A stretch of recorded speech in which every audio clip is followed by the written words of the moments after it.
Hi there, podcast fans. I'm Tom Gibbs. Welcome to Telegraph Audio Football Club. Today, Liverpool and Manchester City refuse to lose as both come from behind on Saturday to tee up a very exciting game at Anfield next weekend, in theory. Elsewhere, we take a closer look at a few clubs flying slightly below the radar. There's an awful injury and some awful officiating in Everton versus Spurs, and the unavoidable topic of Unai Emery's future. Plus, Niko Kovac gone, abuse directed at Balotelli, and prolonged periods of mediocrity. That's a subject we're discussing, not a review of the podcast.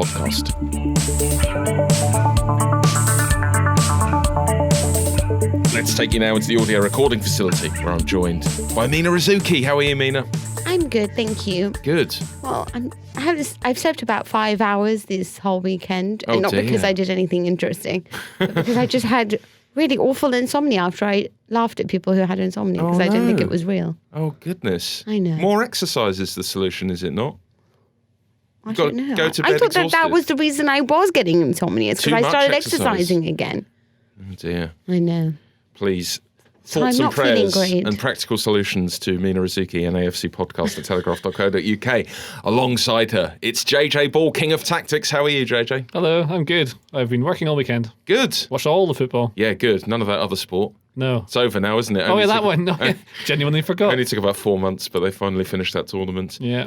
We're not here to talk about that. Brian Moore is your man for all of that, completing our lineup. An unchanged lineup, a rare thing this season. It's Ali Tweedale. What's going on, Ali? Yeah, I'm good. I've watched lots of football, had a very relaxing weekend. Good. Feel refreshed. Good, wonderful. Let's start with a title race. City and Liverpool had quite similar games this weekend. So on Saturday, City was seemingly in this morale-boosting position where they'd come from behind to win, and then Mane struck late for Liverpool to give them the exact same outcome, the exact same morale boost.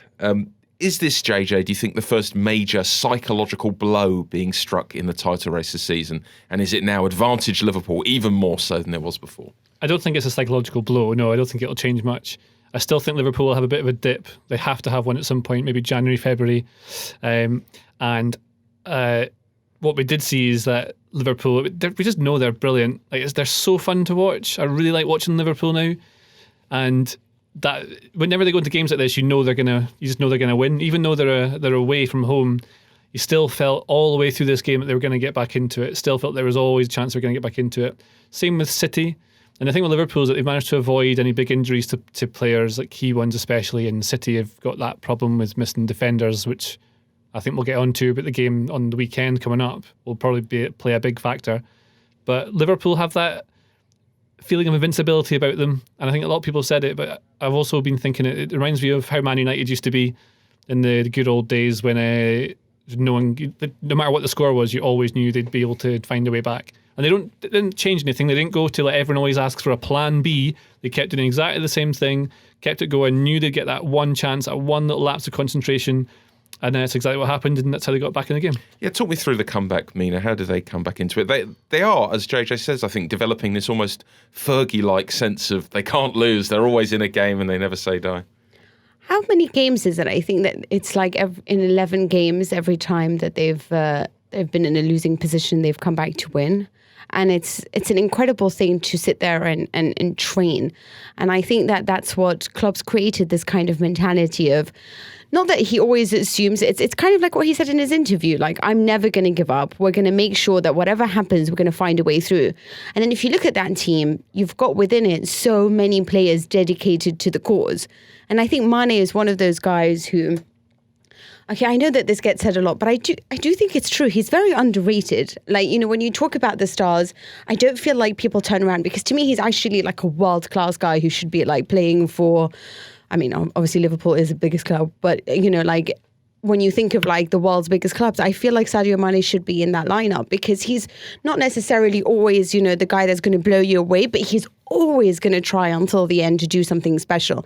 And I think that what's so special about this team is that they very much reflect the character of their coach, and they're just this side that just refuses to lie down, considering how exhausted they must all be, considering the front three have all taken part in summer tournaments, considering we've all said, oh, they're going to slow down this season because they must do, and they're still going. They still have that belief, and you just sit there and think, I don't know how that's even possible.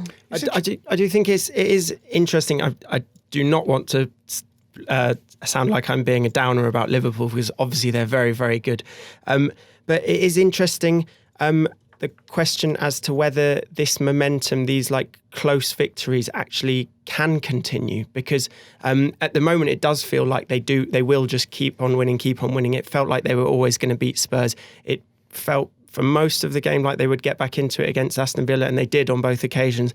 But they've had so many games this season that have been really, really tight, really edge of the knife stuff. And it's just, I just wonder where that like might start to creep in a bit of doubt about whether they can actually do that every for a whole season. I like what John McGinn said about this game. He said he said during the match by half time, a lot of the Liverpool players were like falling out with each other and shouting at each other and complaining about things. Yeah, but he says that normally means you've got them. You think, they've lost their heads, lads. You know, you shout that at Sunday League, and then but that also then, he said, shows that they're just so together. They're just so what's the word? Like focused on getting this result. It doesn't matter about being pals or whatever on the pitch. They're just trying to get there. That's a team full of winners, and they win stuff. Isn't that what we were talking about? Like, oh, look, is Armani and Salah falling out? Is this going to be something? It just seems like nothing affects them, because they just don't really care what's going on in that dressing room. It's like they're so focused on the win that they're like, yeah. And I do think that they should have won this, because Firmino's armpit will always be something that I just like.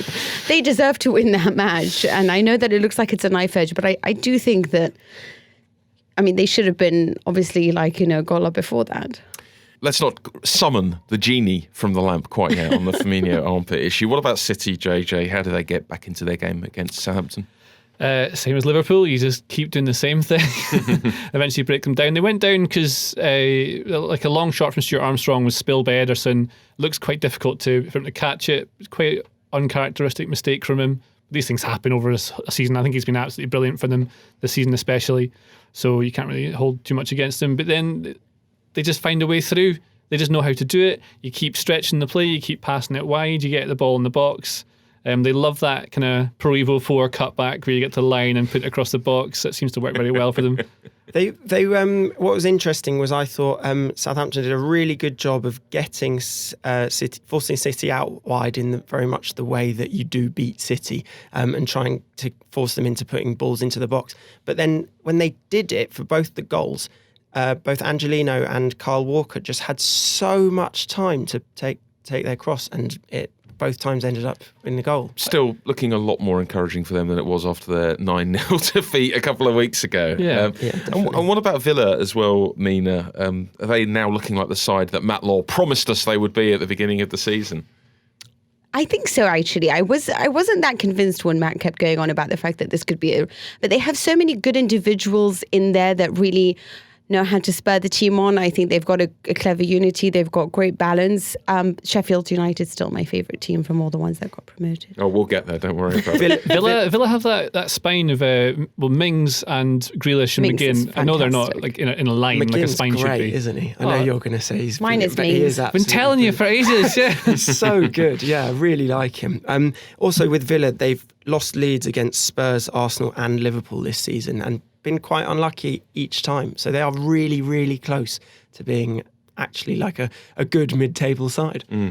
Of course, we're looking forward to these two playing each other. And I'm not talking about Villa and Southampton, Manchester City and Liverpool.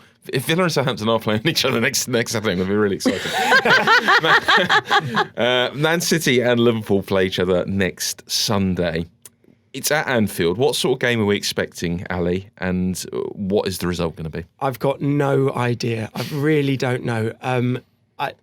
Is it going to be a cagey one where they're just both so worried about losing? That's not really in either of their games. It has happened a bit when they played each other recently. Exactly. So it could be 0-0 for all I know. I don't know. Is there a part of you that it's strange, because the one thing that I was very sure of when it came to Liverpool most of last season was defensively. But there's always this sort of side to them this time round on the season. Yeah, that they're you're a bit like, not as good at the back. Yeah, they're not as good. Yeah. And I wonder whether, and obviously we know that City has a lot of flaws there as well. So it'll be interesting to see just because of that, and they're all a little bit like, that it will just be 5-5. It could be that. It could also be 0-0. I think, judging by how they set up against each other in recent games, I'd imagine both won't press high up the pitch. They'll sit slightly off them to try and invite them out a bit. But there'll be loads of fouls in the middle of the area of the pitch, just loads at halfway. Everyone committed to getting in. City are weaker at the back because they're lacking that centre back they want. I think John Stones just looks out of sorts a wee bit. Hasn't he kind of looked like that for a while? Though? Yeah, but but then there's Lovren at Liverpool. The stuff you can't talk about. There's Dejan Lovren, who is clearly not as good as Joel Matip, who's really important to Liverpool. When he plays, it makes him so much better as a back four, just specifically for things in the air. But City don't play things in the air; they play it along the ground.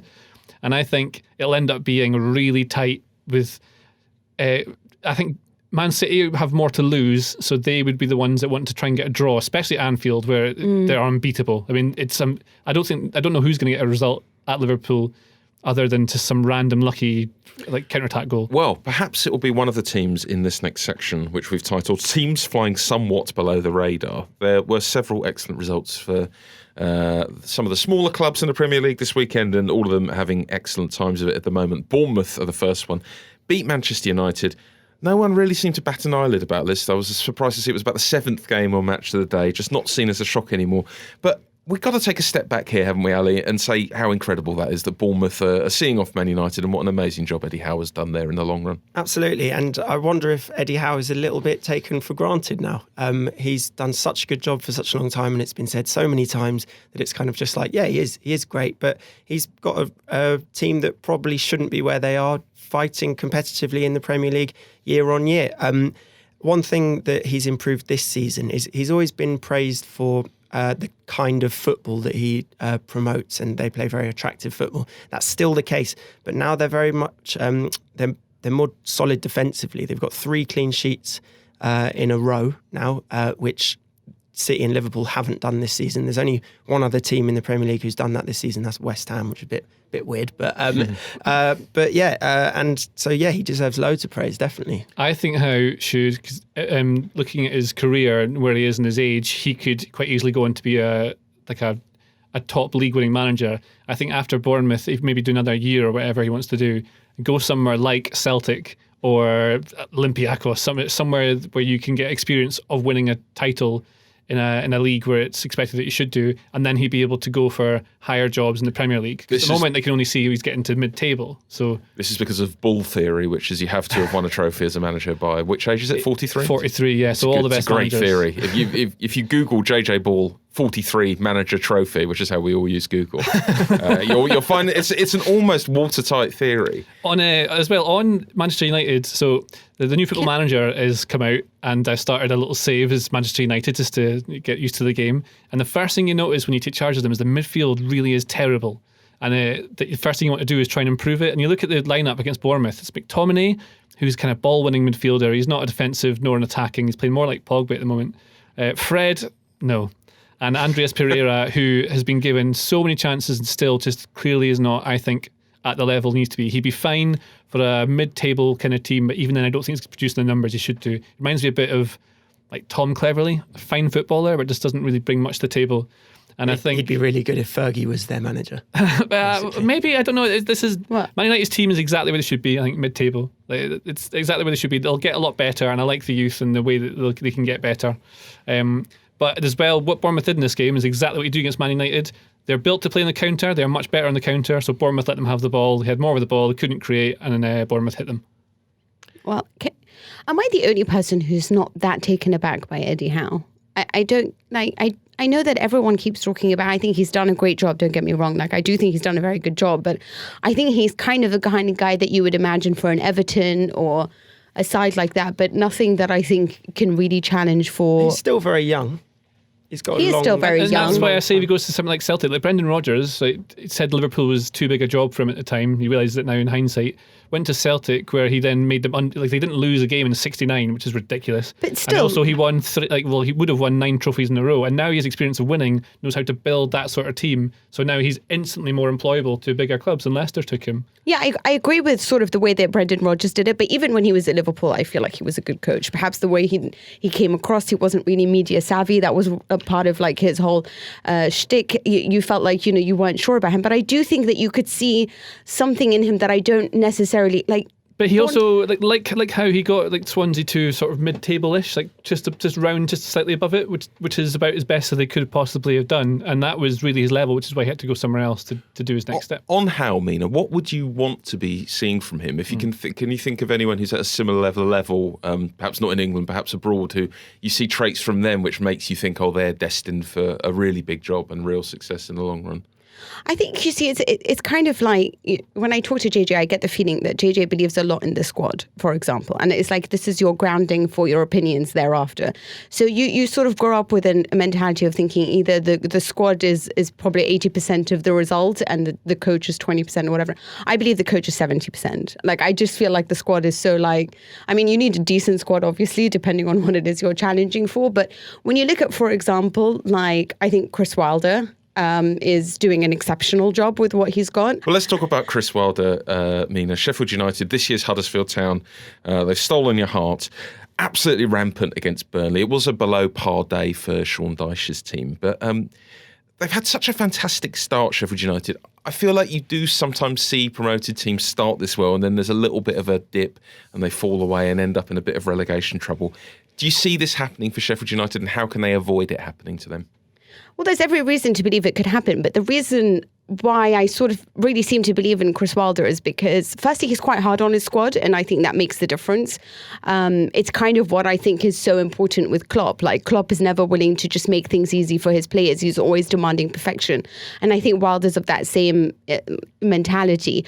More importantly, he focuses on the right things on a psychological level. I think that he's fostered this great team unity that always wants to work for one another. And you can see them, obviously, with Lundstrom making all these huge runs and running as non-stop.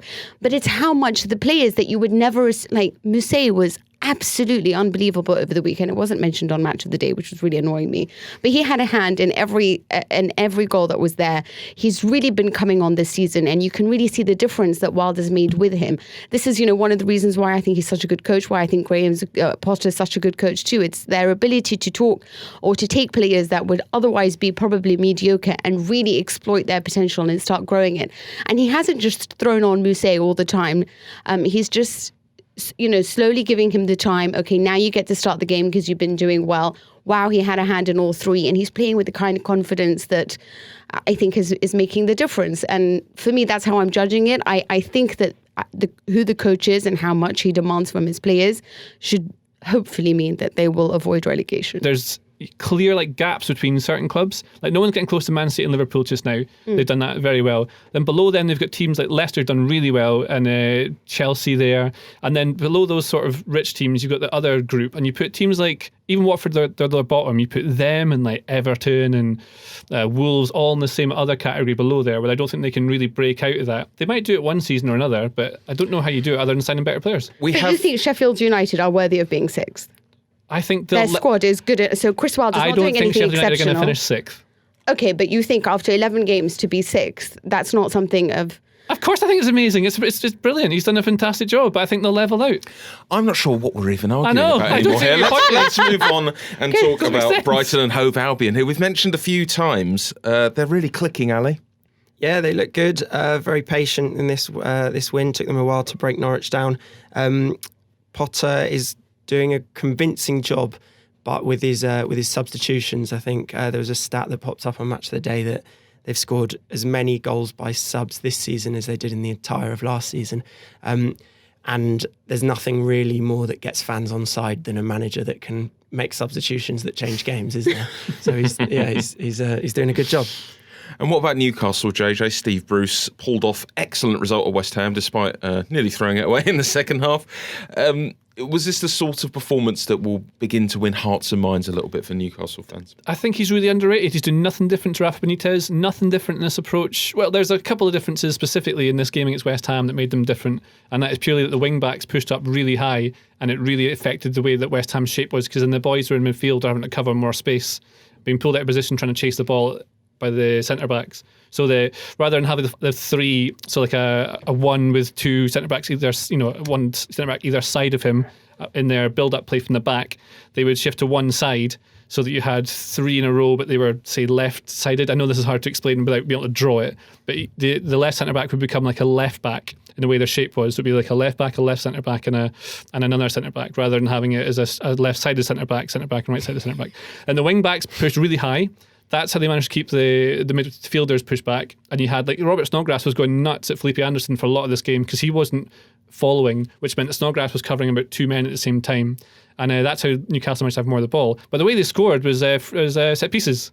What do you mean he's underrated, but he's not doing anything different to Benitez? Like, because people are saying that people hate him. Yeah, people think he's rubbish, but they hail Benitez as some sort of tactical genius, and I think he's a very talented coach. But Steve Bruce is doing the very basics. I agree. Very well. They did score from set pieces, but they should have scored a couple on the counter. St. Maximin, yeah, on the counter as well. Really fun, but you missed those two 1-on-1s. I don't understand. Like, just lift your head up. I feel like, St. Maximin just goes, okay, right, I'm so skilled, and he is so talented, with his technical skill. And he's just driving and lift your head up, It is really frustrating, but there's a good player in there, and I think he'll Well, this is one thing. I mean, Steve Bruce can really teach him a lot, because he has so much going for him, and I think Joe Linton is such a good player as well. I want to see how they interact, and they are getting better at it and in that squad, but I just feel like Maximin has a lot of talent and he just needs a lot of guidance. Maybe it's just going to be a gradual process over the year. Each day, each game, it'll be 1 degree up, further and further, until by the end of the season. He's playing with his head out. Sky. He was like, so Newcastle broke against West Ham about 3 times from West Ham set pieces. They were getting torn apart every time because they're trying to get into the game. And St. Maximin is so fast. It looked like Pablo Zabaleta was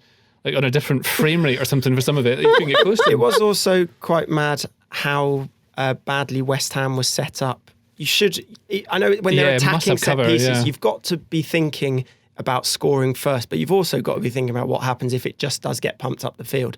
And it just happened twice, where it was Zabaleta running after St. Maximin, and Felipe Anderson was the next player, and he was coming back from near enough the edge of the box. He was never going to do that. Stupid. But you noticed that against Sheffield United, how poor defensively I thought West Ham were last week as well. And the way that they're being set up, which I think is very strange for Manuel Pellegrini, because that was one thing I used to really credit him for. And you just look at that, and they at the time, Baldock always had all the space to do whatever he wanted on the right-hand side. And I was like, why is no one picking up this player? And you could just see it now. There's a lack of organisation, and you expect a lot from West Ham, because they've got a good team and they should really be like pushing. And Pellegrini probably is costing them a fair bit. They're probably they could start to lose patience with him. Yeah, I hope not. Also notice that Declan Rice ducks out the way in the wall for John Joe Shelby's free kick. Difficult second season for Declan Rice.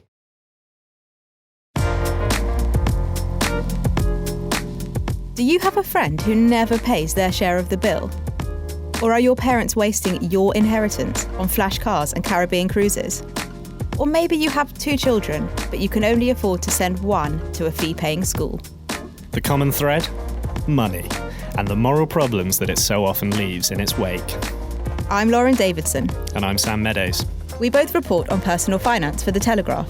And each week on our podcast, Moral Money, we're joined by one of our paper's best-loved columnists to unpick the thorny financial issues sent in by listeners. From stretching your work expenses to the ethics of paying less tax, this is the ultimate guide to what's okay and what's not in the blurred world of money morals. It's heated. It's lively. And it might even help you become a better person. Search for Moral Money in your favourite podcast app and click subscribe to make sure you never miss an episode. Let's rattle through the rest of the Premier League now. Leicester saw off Crystal Palace in the battle of the early top 6 pretenders. I think, Mina, Leicester are looking pretty good at football. Solid, sensible, very clinical, lovely second goal. It's all looking a little bit like 2016 to me. How far can Brendan Rodgers take them this season? I'd say really far, because when you look at that side, I feel like every play on there is something special, whether it's obviously Jamie Vardy, who it was such a good point when it was made about the fact that it's such a shame he's not there for the national team, because I think he's just one of those terrific strikers that I'd really love to play for my team. He's so ruthless. You've got Maddison, obviously. You've got the Turkish centre-back who used to play for Freiburg and actually plays with Demiral, who's the Juventus centre-back. Never mind, I always throw this in there. But he's really grown on. He's only 23 years old, really highly rated back in Turkey. And you could just see him getting the goal, his confidence, his ability to be a great defender, but he's also very good at attacking and dribbling and playmaking. And just... it's amazing how every one of these players, you would really want them on your team. There's not a single person there that I just don't think won't make most teams right now. Enjoyed Jamie Vardy's celebration, JJ. Very muggy, with doing the very sarcastic eagle in front of the Palace fans. There's no better Premier League wind-up merchant for my money than Jamie Vardy. Yes, I do enjoy those. Vardy seems to really like winding up people. He was getting some abuse all the way through. Yeah, and fair play to him. Yeah, fair play. If there's one way, one inoffensive way of giving it back to them, that's perfect. # Team Vardy. What about Chelsea, Ali? How good are they at the moment? We expected their season to be almost a bit of a write-off. Like everyone was saying, it'd be good if they get mid-table. They're going to bring the youngsters through. The sort of season Manchester United are having, really. But they're thriving. They're playing very well. They're winning games, albeit only against Watford. But Lampard's got to be one of the early favourites and manager of the year. Yeah, he's doing a really, really good job. They all seem to know what they're doing, know their job in this team. And it does feel more than when Ole Gunnar Solskjaer had that first run at Man United and they were all kind of riding the crest of a wave. This does feel slightly more than that. They do look like a very good team. Mina mentioned Kovacic last week, but I thought he was really good in this game. Just he looked like the player that I thought they were buying, but they're just a player that can get the ball on the turn, make a dart between two defenders, and just turn sort of a passing move, defensive move into a really dangerous attack. He looks really, really good. You know why I used to love him? I used to think that he was the perfect guy just to put on your best player and he would stifle him beyond recognition. But it's weird that I only recognise the defensive skills of Luke. But anyway. Very useful player to have in your team. There was a late equaliser for Wolves at Ashburton Grove. Was 1-1 fair, Mina, or did they deserve a little bit more against Arsenal? Ashburton. Yeah, and I'm not saying the name of the airline. It's the end of everything when you start calling actual places by the names of companies. I don't know what to make of Arsenal at the moment. And I just think that Wolves are obviously a good team. I always feel like at the end of the day, they are playing Arsenal. So I honestly don't know, because I thought Arsenal were actually quite good at certain moments in this match. Is Emery the worst coach, or is he? Because he said they got everything tactically right. And yet there are certain points where they just looked like they were conceding so much space, so much possession. The midfield had no idea what it was doing, and Wolves was totally taking advantage of that. Usually with their style of play, I would have thought they would be more than 1-0 up, but I mean, getting more than just a goal. But I don't know what to make of this game, because I don't know what to make of Arsenal. Also, if you're playing Wolves and you go up 1-0 up early on, it should be perfect. It should play into your hands, because that's all they are. They're so good on the break, counter-attacking. but somehow Arsenal still managed to throw another lead away. Did Ozil coming back make any difference for them, JJ? Not hugely. I think the goal they conceded as well was one little lapse in concentration. I think playing Ceballos didn't track one runner, and then Tierney left space between him and David Luiz. And you can see when Tierney turns round, he's looking like, how on earth has this happened? And the cross goes in, and then Chambers is beaten too easily in the air by Raul Jimenez. But I mean, Wolves are a good team, and we expect them to be really good. But you don't think it was made easy for them in midfield? Because you just felt like with Arsenal's midfield, they weren't very good at containing the pressure. They sort of just would run back. They wouldn't actually try to intercept or tackle or steal the ball. And I thought that with the players that Arsenal have, especially bringing Ozil back, they should be a really good counter-attacking team. So if you've got Wolves coming onto you, Arsenal should have. They just didn't really create. Win back possession, quickly launch it forward. I'm not sure either what Emery wants to do with this team. Exactly, that's what's so frustrating. I think that's what people find so annoying. He changes it so often as well, and then so it's because Xhaka's not in the team because he's been cancelled by the Arsenal fans. You've got Torreira and Guendouzi. I mean, Torreira, I really like him. He's basically like Kante. He runs around everywhere, wins the ball. He's amazing. But then this is a diamond shape he played for this game. You get Aubameyang and Lacazette up top. It's just there's just something lacking in that entire team.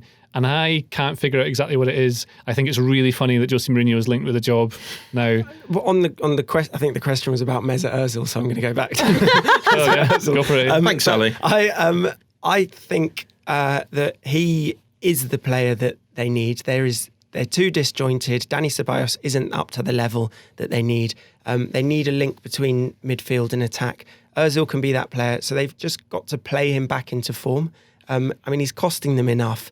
He's obviously a very good player. Yeah. I think he's just... Yeah, but just play him as a 10. The persistence with playing all three of Pepe, Lacazette and Aubameyang is just crazy. Like, they're all very, very good players and all have goals in them, but clearly together it doesn't work. And I don't really understand why Emery's just sticking with that. It's weird that Emery doesn't seem to, considering his CV, you would think that he understands balance a little bit better. But his midfield is actually, for me, at times, like the least organised midfield in the league. And with Ozil, my only issue with Ozil is that I do think that he's obviously one of the most talented players that we have, but he's such a confidence player that I don't know whether he's ever going to find that under Emery, and whether he's ever going to be able to produce what we know he's capable of, and whether he'll end up going into this dark hole and just be that luxury player. He looked pretty happy playing at Liverpool last week, didn't he? He was decent in that game, yeah. And when he looked like he was enjoying himself. I wonder whether It's fun playing against a youth team, isn't it? I wonder if they can move him out to the left of a forward three, like they used to play for Germany. Yeah. I wonder if that's a way to do it, especially now you've got Tierney, you can overlap, and they've got players like Torreira and Guendouzi. Because I think you need the link up. Yeah. You like, okay. Yeah. You've solved Arsenal, JJ. Okay. On Sunday, Spurs won, Everton won. Pretty awful game. Very awful injury for Andre Gomes. We, of course, wish him the best, but we're going to have to discuss some VAR here. Start the clock, please, Joel Grove. How do you spend 4 minutes looking at a penalty decision only to decide it wasn't a penalty after all, Mina, and then you uphold what is basically a nonsense red card for Son because the players got very badly injured? It's a mess. Yeah, it's all just a mess, but the referee was really bad. The referee was relying on VAR to make those decisions, and it was just the system just doesn't work. Are we just going to remember this season as the year that had all the weird VAR stuff? Probably. Yeah, but it's still early days. Like, I know that people are expecting such perfection, but it is. God, it's been in Italy for 3 and we still can't figure it out. You know? But was there this level of outcry when it came in? Well, look, if it makes you feel any better, they were all quoting the Premier League as the best league when it comes to VAR, and I was like, really? Are you being serious? Are you guys watching the Premier League? But I think that right now, when you look at some of those decisions with, it was the Dele Alli handball, for example. I don't have an issue with any of them except for the red card. Oh, Mina, I'm afraid we're going to have to cut you off again. Second I week have in a stuff row. to say, damn it. No, please let me say it. Come on, we've got to stay true to our promise. Start the lovely music instead, please, Joel.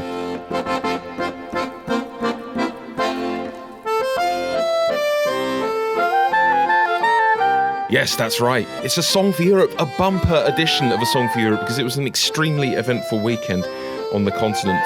Niko Kovac out at Bayern Munich after their 5-1 defeat to Eintracht Frankfurt.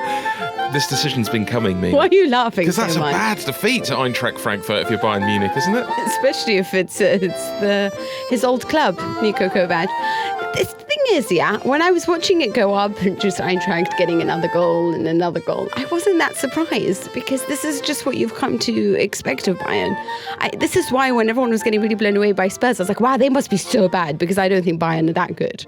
And he just doesn't seem to understand how to give this team a style of play, how to organise the team. It just looks like it's 10 great outfield individuals plus a goalkeeper. Is that enough, because they won the League and Cup double last year, is that enough in but that's Germany more just like- to have a team of individuals doing well? Well, this is what it is. I think it's more the fact that there wasn't a great challenge because obviously Borussia Dortmund, fell over with Lucien Favre. Lucien Favre demands so much art sometimes that they don't have the grit necessary, and they can be a team that can be pushed over, and they didn't have the experience. And so now, actually, even he might lose his job too. And they're looking at the fact that they could be bringing in Allegri into Bayern, which would really upset me because I feel like then they could have a massive run in Europe, and I don't want them to, for my own sake. But to be honest, the way that you look at that, you look at the fact that Coutinho is not. I don't think he knows how to use him or how to use Thiago Alcantara. How the defense needs to be a little bit more strong at the back. So I wasn't that surprised, but But there were just, like you said, a lot of weird losses over the weekend. Yeah, so not just Bayern Munich, but PSG lost to bottom side Dijon en France. Barcelona conceded 3 goals in 7 minutes against Levante, and Real Madrid 0-0 against Real Betis. Was this just a funny weekend, or is there some sort of trend happening around the continent at the moment suggesting that the bigger teams are struggling a little bit more this year? I don't know. I do think that usually when you think of the big teams, you think of great coaches. And like I said, I do believe coaching is very important. But you look around and there isn't a great coach. Ernesto Valverde, I don't even know how he's at a job considering what happened with Roma in the Champions League, with Liverpool at the Champions League, the fact that they always tend to fall asleep exactly the same way that happened again this weekend when they lost to Levante. Why he didn't include Dembele in the squad, the only guy that knows how to make a difference at the moment, especially when Suarez went off with an injury. I mean, although that's in hindsight, but I think that he makes some poor decisions. Thomas Tuchel, this is his 3rd loss this season. I feel like that squad will always have its problems because there's a lack of tactical harmony at times, a lack of dressing room harmony. I think there's so many superstars that it can be hard to create a side that is always going to want to play games like Dijon. Sometimes this is what I think is going on with Real Madrid. Sometimes when you win so much, it just becomes really hard to motivate yourself against the small teams, which is incidentally how I feel about United. But they haven't won so much, but they just seem to not be interested in playing any of the smaller games. And I think this is what happens with some of the big teams. But what irks me the most about this is Barcelona, because their team should be smashing everyone ahead of them, and their coach is on 23 million. So I think really, this is quite shocking. And he really should be out of a job by now. Is there a chance? I was just looking at all the tables around Europe. JJ was saying that he basically thinks the cream will rise to the top. But it looks like most of the big leagues actually have a good chance of having a good title race this season. Bayern are struggling. Spain, there's sort of 1 point between the top 5 or something like that. Do you reckon there's actually a good chance of an actual title race in those leagues? Yeah, Spain, you can definitely get there with Spain because there's so many teams vying, and I've always thought it's an exciting one. Bayern, I think that whoever you bring will be better than Niko Kovac, and it's over because that squad is miles better than what you have in Germany right now. So for me, I just look at that and I think as long as they have a guy who understands how to give some semblance of a united front and a decipherable way of playing football, then I think it's over for them and they'll win most things. When it comes to Italy, it was only going to be exciting because we didn't know how Sarri was going to play his football, and Conte obviously came back, but Napoli fell away, so you're not entirely sure. But it's still close up there, isn't it? It will still close, and there's every chance that Inter will win it because Conte loves to win a league, whereas Sarri's going to concentrate on Europe, so there's going to be interesting there because it could be the first season that changes in Italy.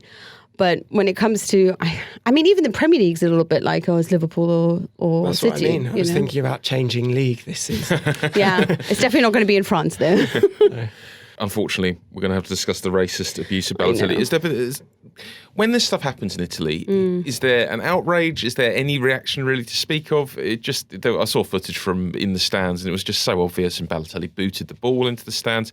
It's just so ugly. But does anything happen in Italy? How is this sort of news received? Interestingly enough, when it happened with Cagliari this season, with Romelu Lukaku, it got so much, I guess, headlines around the world that they really started to be like, right, we have to start changing things. This is awful. We need to figure out a way of sorting this out. And I thought for the first time in a long time, it looked like they were trying to put things into place. And now what you're seeing in football matches is, the three-way protocol set by UEFA that you do. You suspend matches, you hold off, and if they continue, then you just completely end the game. At least you're seeing the referees actually execute those rules. But the outrage, what's so disappointing about this is that you have certain clubs like Roma who've acted well when it comes to, if they've been accused of anything, or they'll come out and they'll always say this is ridiculous, we'll help the authorities, we'll find who it is. And then you have a team like Hellas Verona who just denied everything that happened, even though it was so audible to everyone who upload. I mean, Hellas Verona fans were uploading videos in which you can actually hear it, and they're saying, "Are you being serious?" So for your coach, who is a young coach, and you would hope that, you know, somebody who would want to help change things, coming out and saying, "I think it's a lie to call us racist," and for the president to come out saying, "I'm sorry, I don't know what you're talking about. We didn't hear anything. You can't just accuse us of something if there's two people there."